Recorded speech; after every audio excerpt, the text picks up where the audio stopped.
Hi friends, ఇప్పుడు మీరు చూస్తున్నారు కదా, ఇది పత్తి చేను. అక్కడ కనిపిస్తుందా మీకు వాటర్ లాగా? ఇది ఇది గంగ.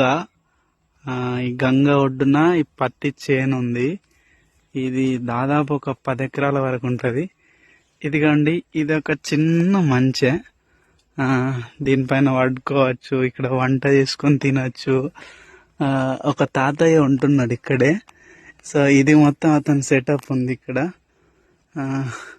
ఇట్లా అన్నట్టు ఇది ఇంకో పెద్ద మంచం ఉంది, ఒక చిన్న మంచం ఉంది.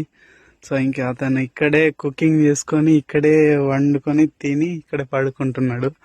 సో ఇది మంచ ఫ్రెండ్స్. ఇది ఎండకి వానకి అతను మొత్తం అంత దీంట్లోనే ఉంటాడు. ఇంకా ఇది చూడండి, ఇది ఎంత బాగుంది అసలు. చెట్టే కానీ నిచ్చెన లాగా అయిపోయింది. ఎక్కేయచ్చు ఇట్లా పెట్టుకొని ఎక్కి. ఇదిగోండి అతని బెడ్. టమాటోస్ ఉన్నాయి చేశారా? సో ఇదన్నమాట. అబ్బో, బెడ్ కూడా చాలా ఉంది అసలు, మెత్తగా. ఇంకా చూడండి ఇప్పుడు వ్యూ.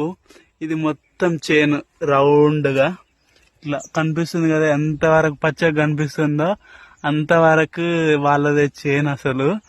ఎంత బాగుంది అసలు. ఇదిగోండి ఇక్కడ అతని బోళ్ళు ఉన్నాయి. ఇది ఇంకొక మంచి. అదిగోండి అతని కిచెన్ అనుకుంటా మేబీ. అక్కడ ఇంకా